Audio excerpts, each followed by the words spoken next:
DD India News Hour, India's voice to the world. I'm Preeti Kaur. Coming up in the next 1 hour. India all set to vote in the third phase of polls on Tuesday. 93 of 543 seats to India's lower house of parliament will go to polls tomorrow. Leaders continue to campaign for the remaining phases.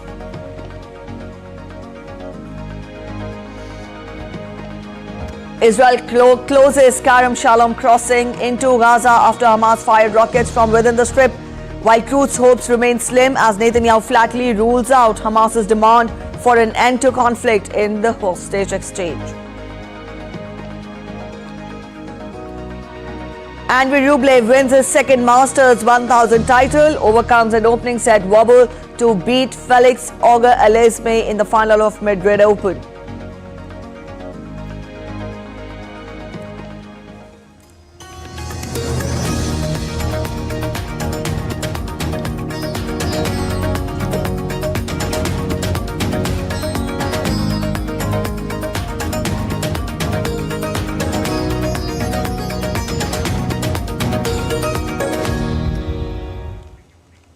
Let's get to the latest on the world's largest democratic election in India first.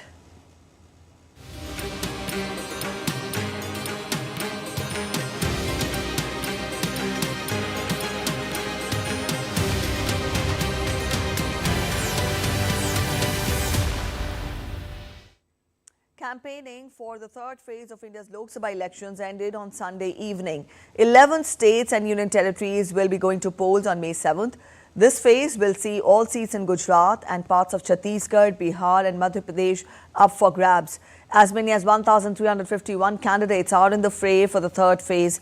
Some of the prominent names contesting the Lok Sabha elections 2024 include Union Home Minister Amit Shah, rebel BJP leader K.S. Eshwarappa, Union Minister Jyotiraditya Scindia, Dimple Yadav, Shivraj Singh Chauhan and Supriya Sule.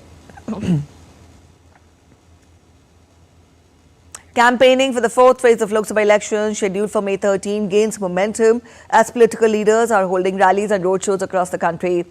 In order to garner support of voters in favour of the party's candidates, Prime Minister Narendra Modi will visit Odisha and Andhra Pradesh today. He will hold rally in Odisha's Behrampur and Nabarangpur. Later in the day, he will be holding rallies in Andhra Pradesh's Rajamundry and Anakapalli.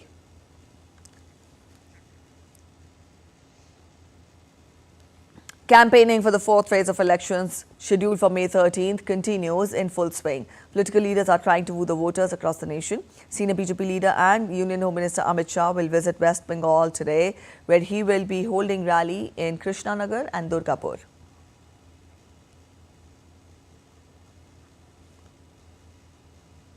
BJP leader and Uttar Pradesh Chief Minister Yogi Adityanath will be holding rallies in his state. He will hold election campaign in Unnao, Hardoi and Shahjahanpur.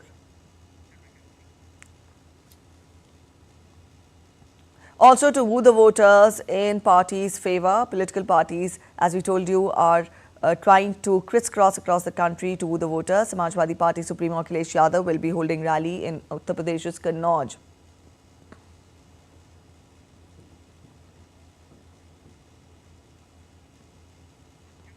Chief Minister of West Bengal, Mamata Banerjee, will hold rallies in her state. She will be holding rally in Birbhum and Durgapur.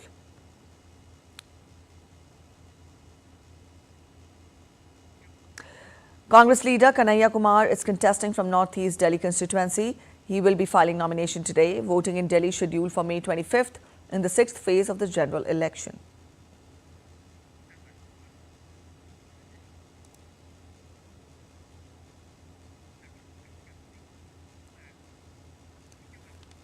All right, to get more election updates, we're joined by DD India correspondents. We're joined in by Akshay Dongre, who's joining us from Bhopal. And we're joined in by Siddharth Bhardwaj, who is joining us from Raipur. Good morning, both of you.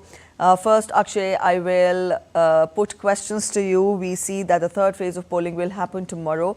And when we talk of Madhya Pradesh, then 8 seats in the state will be going to polls. Get us a sense of these particular seats. Let us understand the political contest from you. How important is this third phase of polling for the state of Madhya Pradesh?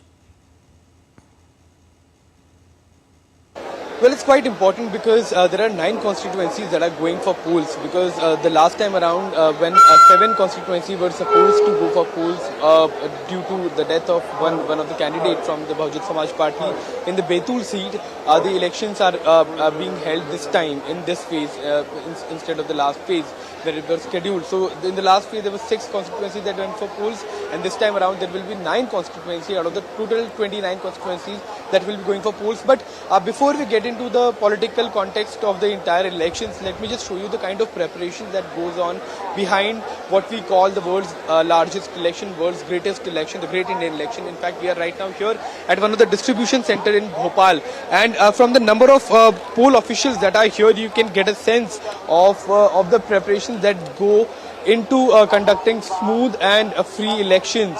These are just the officials for one constituency, that is Bhopal, in which there are about 2200 polling booths. So all of these people are not passerby, random strangers. These are all poll officials coming in from different constituencies, coming in from different areas, making all the preparations that all of the equipment that they have to get from here, from this particular distribution center.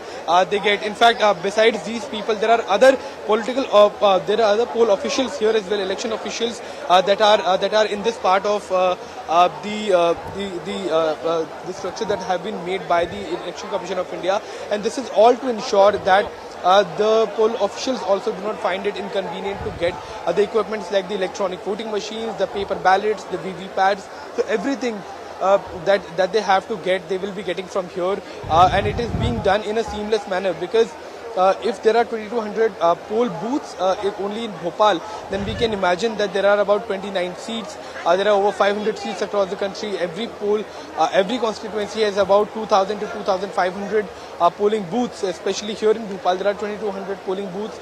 Every polling booth requires about 10 to 15 election commission officials. So you can understand by the sheer number of the people who are present here to get their equipment, and then they will be making their journey to their polling booths, where they will be setting up the polling booths much ahead of the scheduled polling time that will be starting from early morning tomorrow. Preeti, besides the preparations that have gone in to conduct the elections, as far as the political context of this election is concerned, then it has some of the heavyweights that will be contesting in the election, including the former Chief Minister from the Congress Party, that is Digvijay Singh, contesting from Rajgarh. There is a former Chief Minister of Madhya Pradesh, in fact the longest serving Chief Minister, Shivraj Singh Chauhan, who is contesting from Vidisha against the Indian National Congress candidate. From Bhopal, there is Alok Sharma, former mayor, who is contesting, and from Guna constituency there is a former Union Aviation Minister, Jyotiraditya Scindia. So he's also contesting from the Guna constituency. So all of this is happening in just this phase. After this phase, there will be another, in fourth phase as well, there will be seats going in for polls from Indore, from Ujjain, other seats as well from the Malwa belt.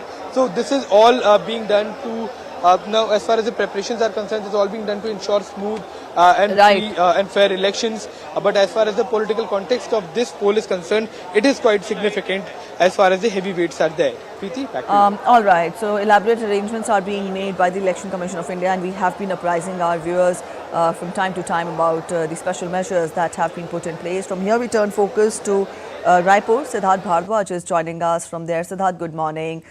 We see the third phase of polling will be happening tomorrow, and 93 seats in Chhattisgarh will go to polls. Let us understand the political contest, the political landscape in these particular states, and also how crucial would this phase of polling be in Chhattisgarh, the third phase of polling tomorrow.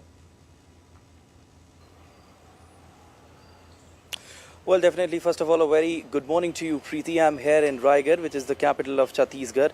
And the political battle as far as this constituency is concerned, then it is a bipolar contest between the BJP and the Congress. And this is not something new, Preeti. This has been since decades now.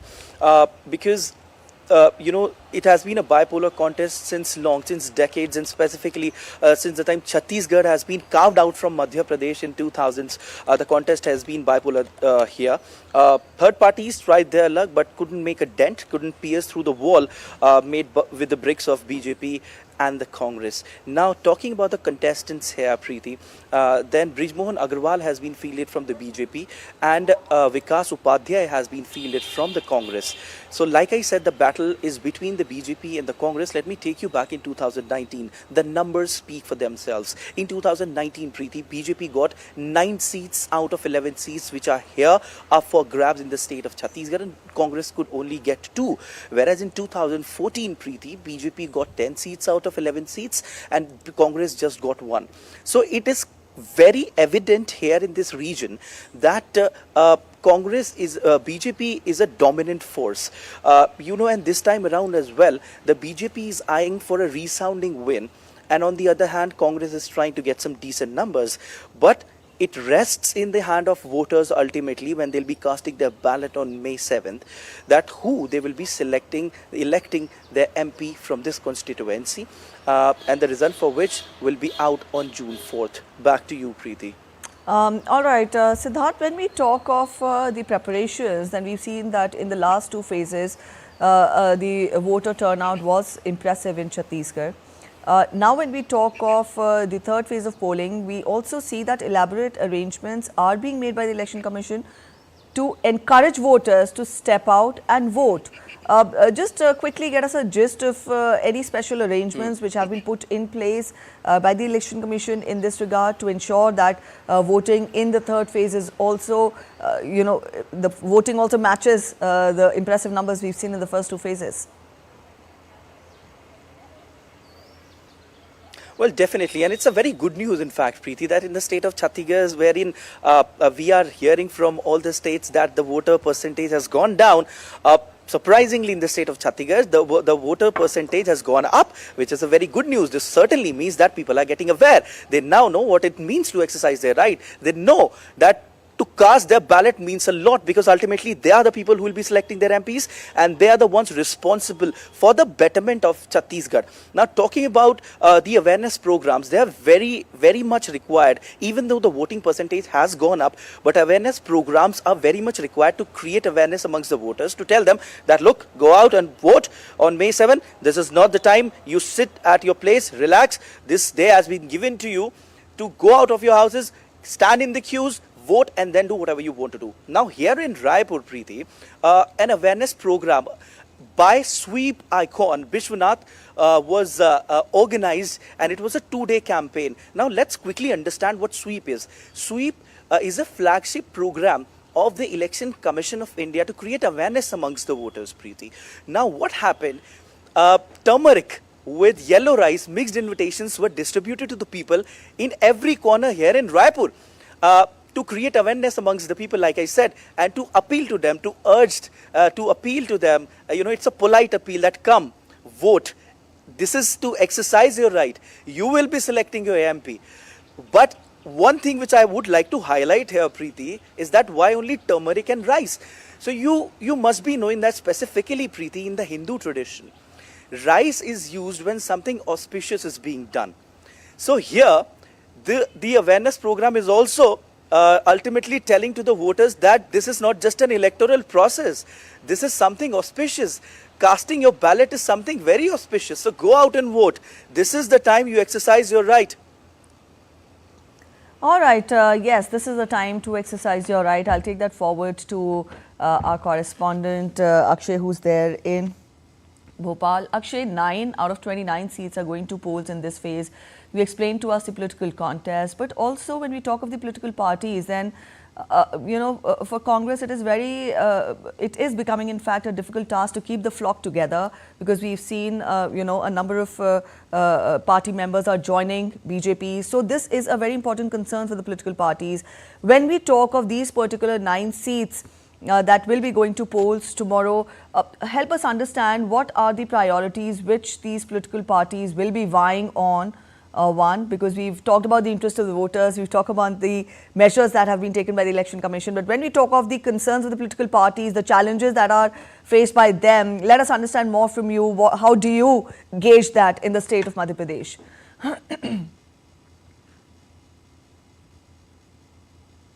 Well, Preeti, I'll answer all of your questions one by one. First of all, if we talk about the political context of the state of Madhya Pradesh, then as far as the history goes, like Siddharth was explaining, the state of Madhya Pradesh also has this bipolar contest between the BJP and the Congress party. Because these are the two parties that have been traditionally forming government in the state. This is Madhya Pradesh, that is in central India, is also considered part of the Hindi heartland. BJP has been a dominant force here. In fact, Bhopal has been in control of the Bharatiya Janata Party since 1989. So it's about 35 years that the BJP has been ruling the state constituency of Bhopal. As far as the leaders are concerned, some of the top leaders come from the BJP when it comes to the state of Madhya Pradesh. That includes Shivraj Singh Chauhan, and now they have other leaders like Narottam Mishra. They have Jyotiraditya Scindia, who has defected from the Congress party several years back. And as far as the keeping the flock together is concerned, then yes, it is going to be difficult for the Congress party, because if you look at the performances of these political parties, then in 2019, out of 29 seats, BJP got 28. That is almost 97% or 95 to 97% of the accuracy rate for the BJP. In 2014, the performance was equally good. The BJP got 27 out of 29 seats, 2 went to the Congress. And even if you go further back in 2009, then even then the BJP had outperformed the Congress party, even though the Congress party was a larger force. Then they formed the government in the central, they formed the government in the center. So yes, despite the fact that Madhya Pradesh is a saffron citadel, it is considered a stronghold for the Bharatiya Janata Party. The Congress party is seeing defections after defection, because there are about 3 MLAs that have already left the Congress party this year alone and joined the BJP. The candidate from the Indore constituency has withdrawn his candidature even before the elections were held. So all of these are the issues for the Congress party that they have to deal with. And when it comes to the priorities, Preeti, then there are 2 clear priorities for both the parties. For the BJP, it is to get maximum number of seats. They are this time around aiming for all 29 out of 29 seats to ensure that the total number of seats that they win in the central government goes above 400. That has been a slogan for the BJP as well. Whereas for the Congress party, it is about as much damage as they can inflict upon the BJP, break as many seats as possible from the BJP, and to ensure that the BJP does not get all of the seats or does not repeat the performances that it had in 2014 and 2019. So that these are the priorities for the political parties, but it remains to be seen, and obviously it is only after the voters have cast their ballot and the results are out, we'll get to know that how successful were these political parties in gaining what they had to. All right, so it is indeed a litmus test for the political parties, but we'll see how the days ahead pan out. Thank you so much, both of you, for joining us this morning on DD India News Hour. So those were our correspondents, Akshay Dongre and Siddharth Bhardwaj, joining us from Bhopal and Raipur respectively, telling us more about what could be expected in the third phase of polls and how is the poll contest shaped up in these 2 respective states. Up next, we'll turn focus to Chhattisgarh, the preparations there as anticipation builds in Chhattisgarh. Residents from all walks of life gear up for the upcoming polls tomorrow. From first-time voters to seasoned elders, and notably the resilient farmer community, enthusiasm knows no bounds despite the scorching temperatures. Take a look at this special report. The state of Chhattisgarh will go to polls on May 7 on 7 seats. Everyone is very excited to go to polls. And so are the farmers, who are equally excited to cast their ballots come May 7. In the heart of Surajpur, in the Indian state of Chhattisgarh, amidst the relentless heat, Madhusudan Sahu tirelessly tends to his farm, earning his livelihood through hours of labor. Yet, despite the challenges, his determination to cast his ballot nearby remains unwavering. He emphasizes the importance of exercising his democratic right. मेरे को vote करने के लिए भी प्रेरित करना है और मतदान भी करवाना है अधिकतम, और अधिक से अधिक मतदान के लिए जाएं और मैं भी मतदान के लिए जाऊंगा और उत्साह बहुत है मतदान के लिए। Bela Sahu is also eagerly anticipating the opportunity to vote on the May 7th, recognizing the crucial significance of participating in the electoral process. गेहूं का खेती करते हैं हम लोग, ये सब भूसा उसा भर रहे हैं, अभी कटाई उटाई हुआ है तो मतदान करेंगे, हम लोग के लिए जरूरी है, इसलिए जाएंगे। मतदान का ही फायदा है कि सरकार हम लोग को कुछ देते हैं। The unwavering determination of individuals to cast their votes despite numerous challenges speaks volumes about their concern for the future of Chhattisgarh. The temperature is certainly high here in Chhattisgarh. And even though in this scorching heat, the spirits are high, people are very excited to go to polls on May 7 when 7 constituencies will go to polls here. And even farmers are very much excited to be a part of the biggest festival of democracy. With camera person Sardar Ranjan, this is Siddharth Bharadwaj reporting for DD India in Chhattisgarh. In West Bengal's Murshidabad, brass and bell metal industry and workers are staring at a dwindling fate. Their business has shrunk to a fourth of what it used to be over time due to increase in prices of raw materials and other market forces. Murshidabad polls on Tuesday in the third phase of the 7-phased Indian national elections. The city's brass and bell metalware stakeholders wish the elected representatives save their vocation from perishing.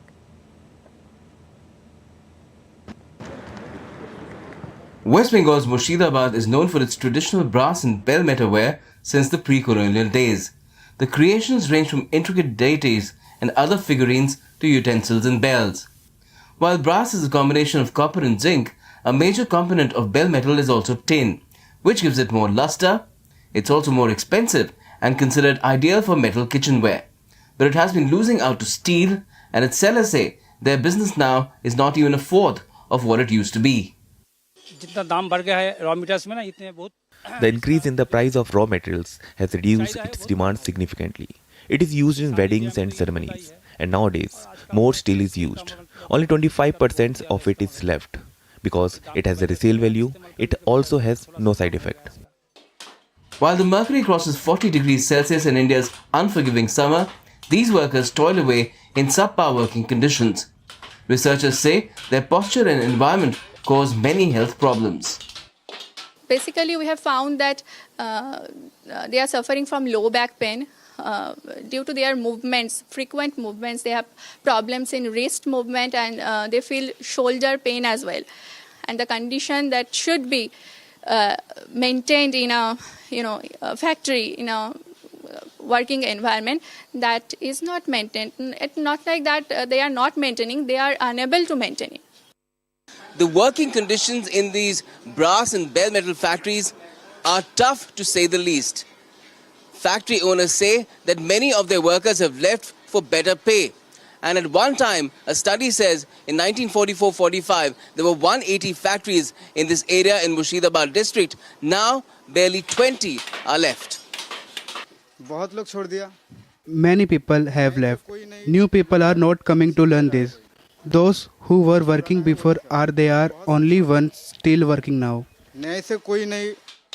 Both the workers and factory owners say that the government needs to support and handhold them with some subsidy, market access support, cheaper raw materials and other measures. Otherwise, the skill and industry both will perish. We want a lot from the government, but we need to come together to fight for it. There is a lot of competition among us, because of which we don't get good money for our hard work. A lot of workers have left to work in Kerala and other outside places like Delhi. They are here only when there is work. Murshidabad goes to polls in the third of the 7-phased Indian national elections on Tuesday. With elections around the corner, the city's brass and bell metalware stakeholders are hoping that dire conditions will also be addressed by the elected representatives. With camera person Uttam Singh, Gautam Roy, Murshidabad, DD India. Women leaders from India's Panchayati Raj or rural local bodies captivated the audience at the United Nations with their stories of local democracy and leadership. India's permanent representative to the UN, Ruchira Kamboj, said that the women leaders insights underscore the robust and transformative power of grassroots governance. The event also highlighted the role of women in driving sustainable development. आपका बहुत-बहुत स्वागत है. Today, of the over 3.1 million elected representatives, more than 1.4 million are women. And I would like to emphasize that more than 1.4 million are women. Some of them are seated right here. As a female leader, one of the main challenges our women faced was child marriage. Education has been the cornerstone of our empowerment initiatives. If India succeeds the Sustainable Development Goals, the world succeeds. We look forward to coming on an organized manner to your offices with the candidate at priority for you to select with which one you want to work. Well, we are ready.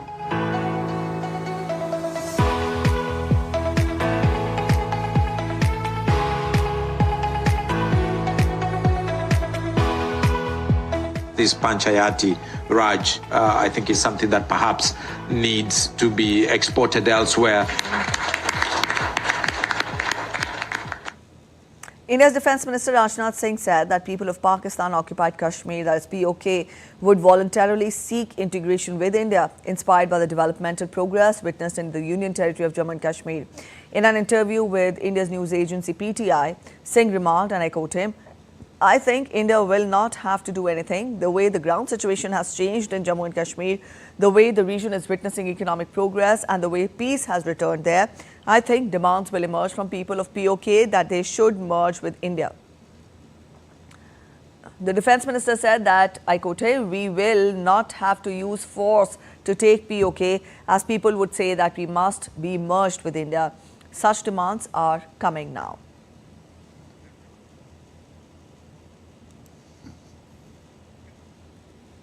In some other news, the passenger ferry service between India and its southern neighbouring country, Sri Lanka, is scheduled to resume on 13th of May.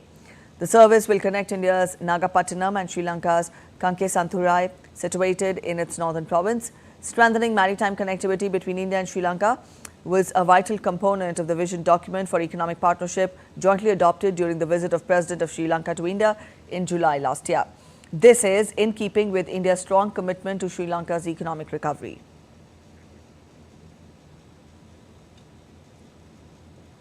The Indian Meteorological Department has predicted relief from the scorching conditions in several Indian states from 5th to 9th of May.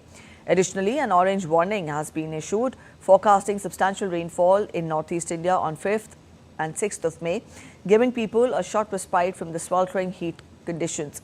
Also, heat wave to severe heat wave conditions have been predicted to be prevailed in isolated pockets of West Bengal, Tamil Nadu, Jharkhand and Odisha.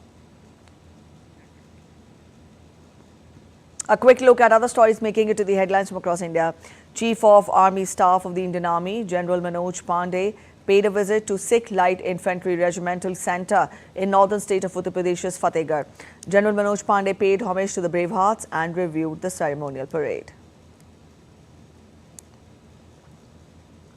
2 persons were apprehended at Allura in Jammu and Kashmir's Shopian on Sunday in a joint operation of the Indian Army, Central Reserve Police Force and Jammu and Kashmir Police.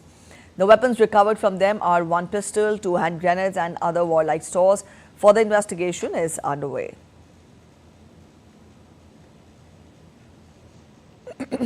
Indian National Testing Agency conducted the National Eligibility Cum Entrance Test, or the NEET exam, for pre-medical entrance exam on Sunday.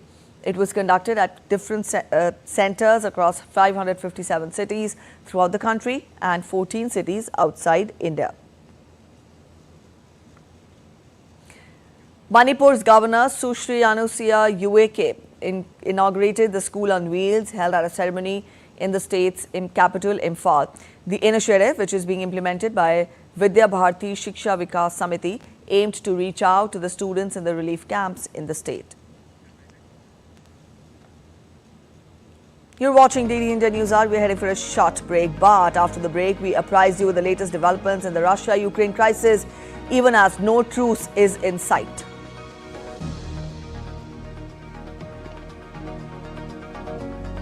Panama gets a new president. Its former Security Minister Jose Raul Mulino declared winner of the country's presidential election.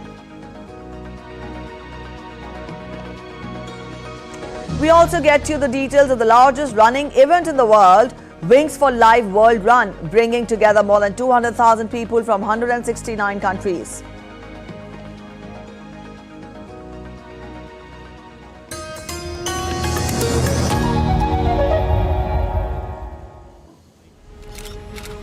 Versus facts. In-depth news and analysis with experts who will help you decide why this election matters. DD India is the main election headquarters with numbers most accurate, data most reliable, and viewership across the platforms. Stay tuned to the Great Indian Election only on weekdays at 8:30 p.m. IST and 1500 hours GMT.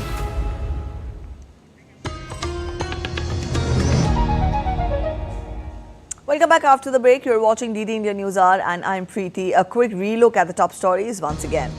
India all set to vote in the third phase of polls on Tuesday. Fate of 1,351 candidates in fray for 93 seats. Leaders continue to campaign for the remaining phases. Israel closes Kerem Shalom crossing into Gaza after Hamas fires rockets from within the strip. While truce hopes remain slim as Netanyahu flatly rules out Hamas's demand for an end to conflict and hostage exchange. Andrey Rublev wins his second Masters 1000 title, overcomes an opening set wobble to beat Felix Auger-Aliassime in the final of Madrid Open.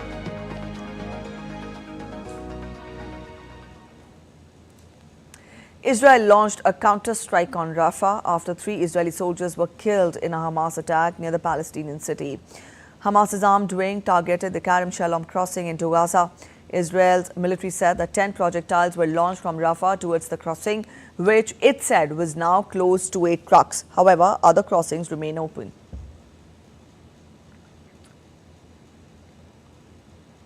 Israel's Prime Minister Benjamin Netanyahu's cabinet has voted unanimously to close Qatari television network Al Jazeera's operations in the country. This comes after the Israeli parliament passed a law allowing the temporary closure in Israel of foreign broadcasters considered to be a threat to national security during its conflict with Hamas. According to a report, Israeli authorities raided a Jerusalem hotel room used by Al Jazeera as its office after the shutdown order.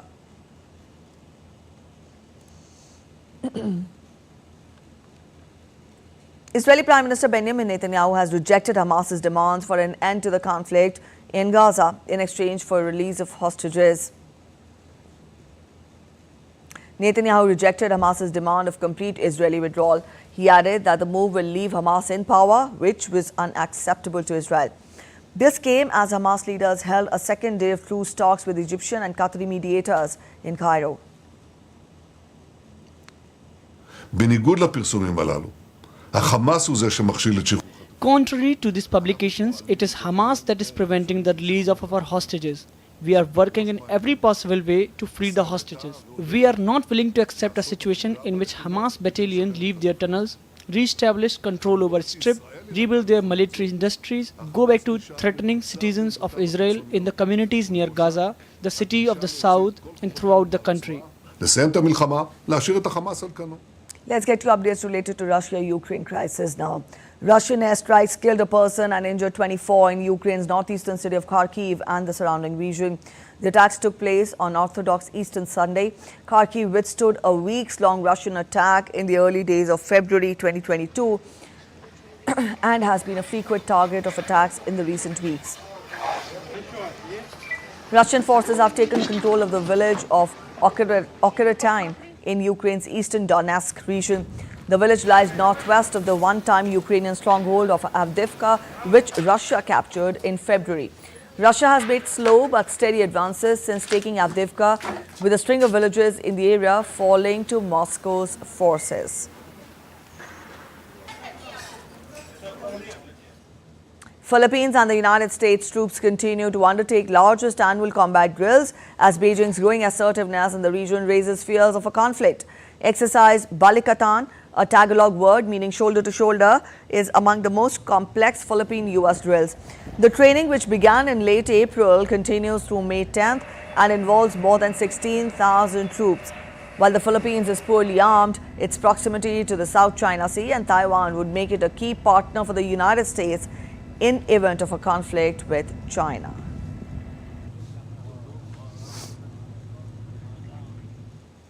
To get more on this, we're joined in by our correspondent Laura Westbrook from Hong Kong. Laura, good morning. We believe that the drills are wrapping up soon. What have they involved? Let us get a gist from you.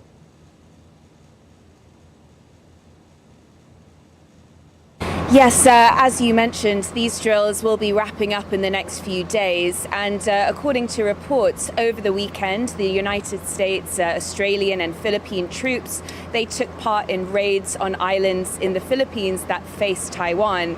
And, you know, as you said, these are annual drills. They're called Balikatan, which means shoulder-to-shoulder drills. They involve some 17,000, mostly American and Filipino troops. But this year, things were a bit different. For the first time, they took place 12 nautical miles beyond the Philippines' territorial waters, in waters that face Taiwan and the South China Sea. And also for the first time, the Philippine Coast Guard and the French Navy took part in these drills. And that's also quite interesting because the French Navy is expected to continue taking part in these drills with America and the Philippines in the South China Sea. And this comes as Xi Jinping, the president of China, is in France and he will meet Macron. And we are, according to reports, French and Philippine officials are set to meet later this month to look at having more joint exercises together. All right, Laura, also this comes as tensions between the Philippines and China are high in the South China Sea. What repercussions can these drills have in the region?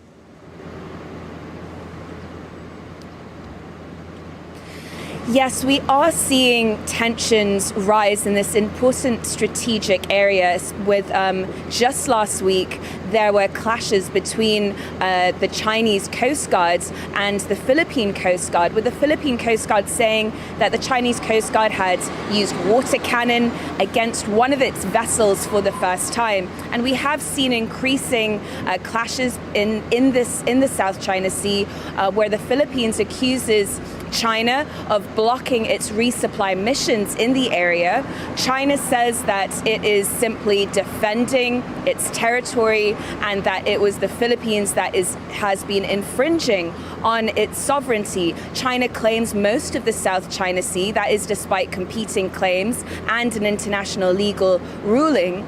And with these drills, we are seeing, you know, the United States increasingly coming behind its key ally, the Philippines. The Philippines has become more under the leadership of President Marcos, more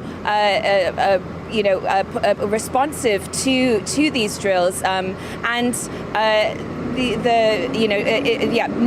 because it says that it's China that's actually infringing on its territory, and we are also the fear, though, is that with these increasingly combative encounters between the Philippines and China, that the fear for the region and indeed for the world, that these could escalate even further. All right, Laura, we'll leave it here. Thank you so much for joining in with those details. And Chinese President Xi Jinping arrived in Paris for a rare visit against the backdrop of mounting trade disputes with the European Union. French President Emmanuel Macron is set to urge Xi to reduce trade imbalances and to use his influence with Russia over the war in Ukraine. Xi is due to meet Macron and European Commission Chief Ursula von der Leyen on Monday. One of Macron's key objectives is to caution Xi against supporting Russia in its offensive in Ukraine. Western officials are concerned about potential Chinese involvement in supplying arms to Russia, which could further destabilize the conflict.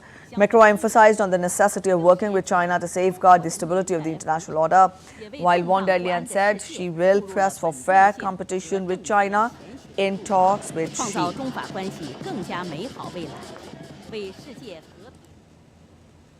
Panama's former security minister, Jose Raul Molino, on Monday stormed to victory in the country's presidential poll based on preliminary results.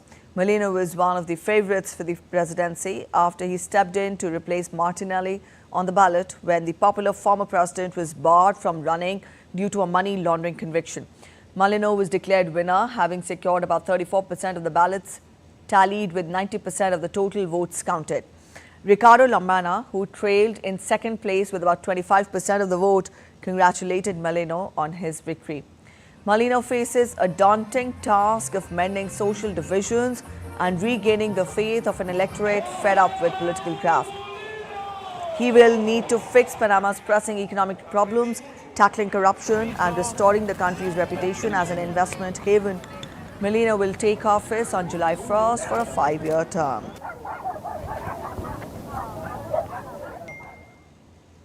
People in Chad go to polls on Monday, 3 years after their military leader seized power in the first presidential election in Africa's Sahel region since a wave of coup. Mohamed Idris Deby, who seized power the day rebels killed his long-ruling father Idris Deby in April 2021, has promised to bolster security, strengthen the rule of law and increase electricity production. Monday's vote pits Deby against his Prime Minister Suges Masra, previously a political opponent who fled into exile in 2022 but was allowed back a year later. Also running for the post are former Prime Minister Albert Pahimi Padeke and several other candidates. The vote coincides with the temporary withdrawal of US troops from Chad, an important Western ally in the region of West and Central Africa courted by Russia. Some 8.5 million people registered to vote. Provisional results are expected by May 21st and final results by June 5th.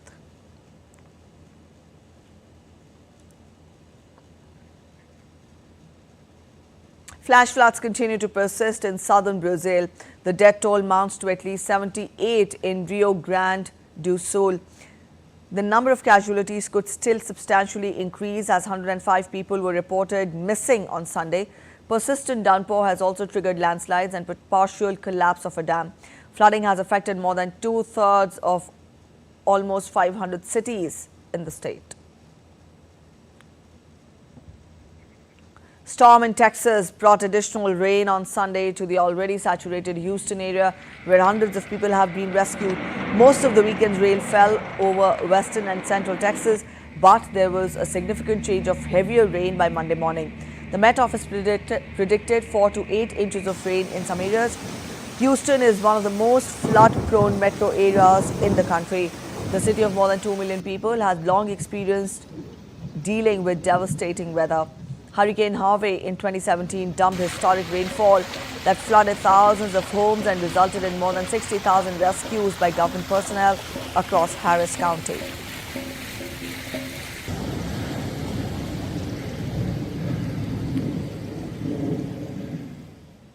All right, a quick look at other stories making it to the headlines from across the world. Actor Bernard Hill, best known for the roles in Titanic and Lord of the Rings, passed away at the age of 79. Born on December 17, 1944, Hill started his career in Yosser Hughes' 1982 miniseries Boys from the Black Stuff, which became an ode to the disenfranchised working class community in Great Britain. More than 200,000 people from 169 countries took part in the 11th edition of the Wings for the Life World Run. United by the motto of running for those who can't, runners, walkers and wheelchair users gathered at one of the 345 starting points across the globe to participate in the largest running event in the world, covering an average distance of 11.5 kilometers.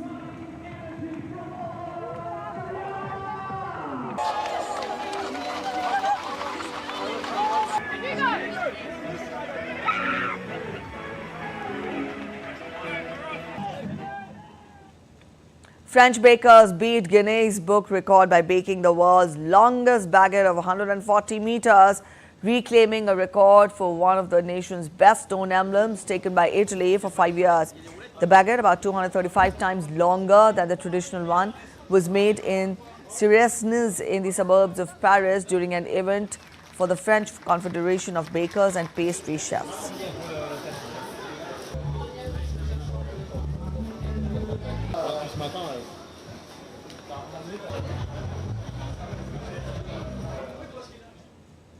Eurovision 2024 began in the Swedish city of Malmö, where 37 contenders walked the turquoise carpet amid heightened security and calls for boycotts due to Israel's participation.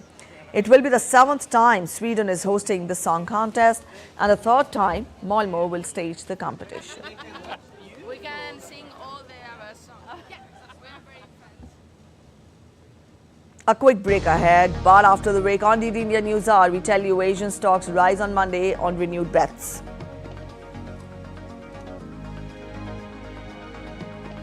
Kolkata Knight Riders thrashed Lucknow Super Giants on Sunday by 98 runs to sit pretty on the top of the points table. Stay with us for the latest on the IPL clashes. We also get you a special report on how even after 140 years, the Darjeeling Himalayan Railway remains the lifeline of the Queen of Hills.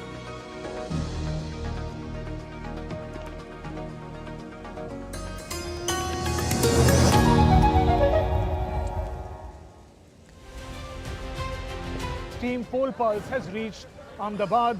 Gujarat is BJP's bastion, home turf of Prime Minister Narendra Modi. All eyes are on whether the BJP can have a hat-trick in 2024. It will be much better when अगर हमें job opportunity Ahmedabad में ही मिल जाए. हम ladies है तो हम कभी भी रात को 12 बजे भी अगर जॉब के हिसाब से घर जाए तो हमको लगना चाहिए कि नहीं हम पूरे सेफ कंट्री में रह रहे हैं. Join us as we track the pulse of Indian democracy.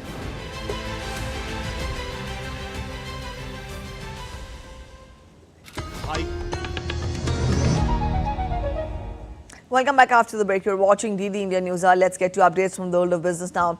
Asian stocks rose on Monday on renewed bets that the Federal Reserve would likely ease rates this year.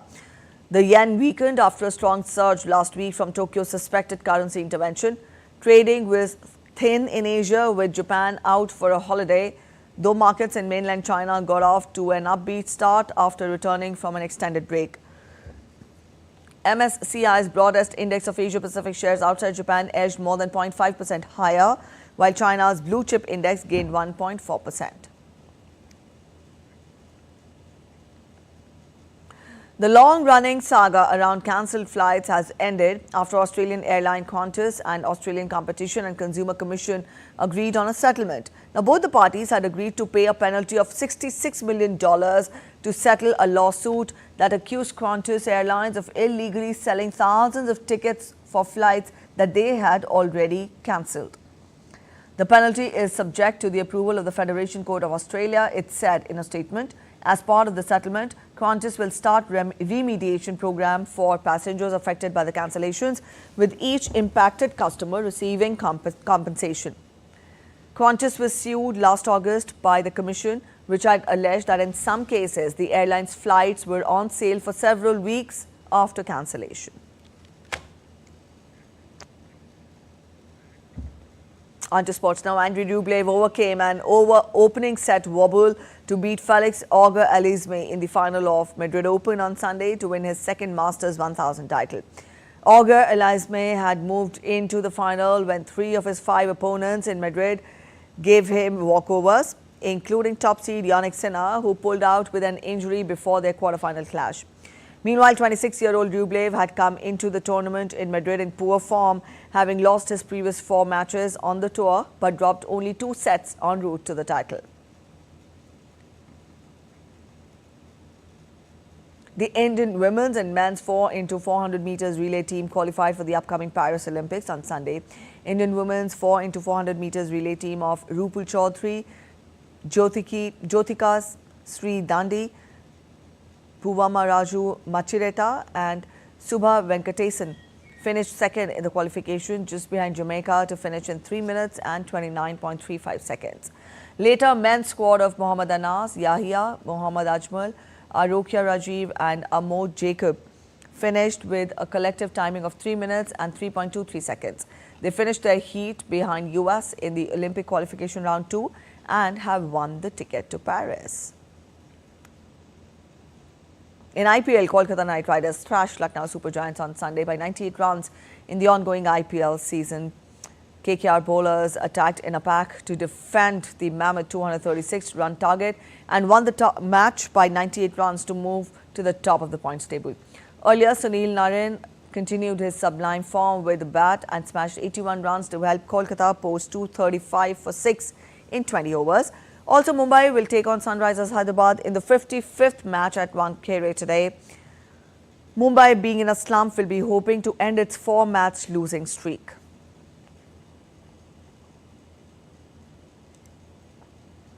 Five times IPL champion and Chennai Super Kings legend MS Dhoni etched his name in the IPL annals as the first player to take 150 catches in the league's history. Dhoni accomplished the feat during the IPL match against Punjab Kings in Dharamshala on Sunday. Dhoni took a catch to dismiss Jitesh Sharma for a duck in the match. Known for his lightning reflexes and astute wicket-keeping, Dhoni's achievement underscores his exceptional skill in the cricketing world.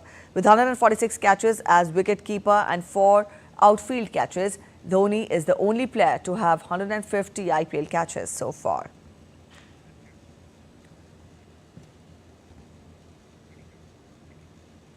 The Darjeeling Himalayan Railway is a UNESCO World Heritage Site.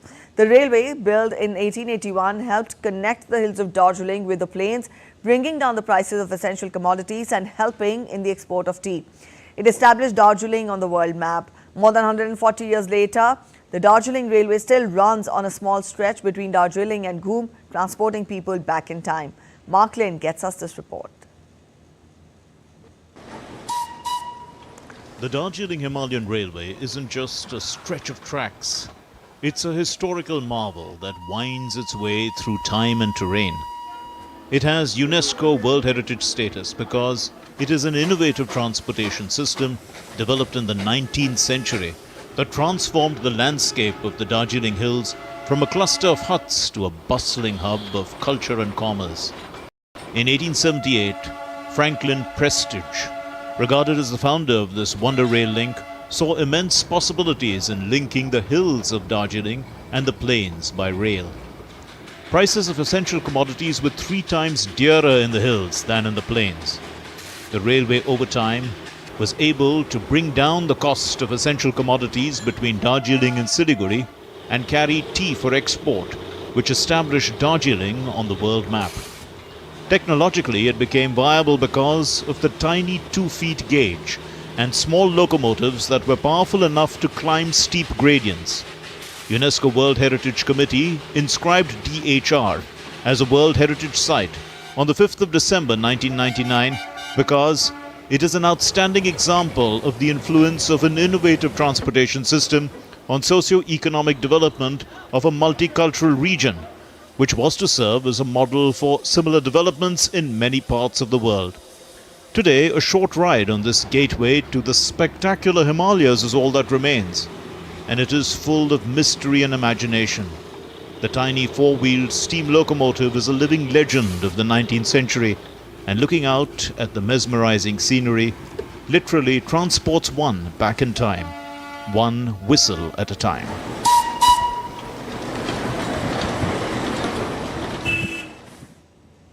With that, we end this edition of DD India News Hour. But let us know your thoughts on the news of the day. For those of you on the go, you can get all the latest news and updates from India and across the world on DD India mobile app. The app is available on both Android and iOS platforms. Scan this QR code on the screen to download now. Also, we'll be back with more news as it breaks here on DD India. I'm Preeti Kaur signing off, and from all of us in Delhi, thanks for watching DD India Live.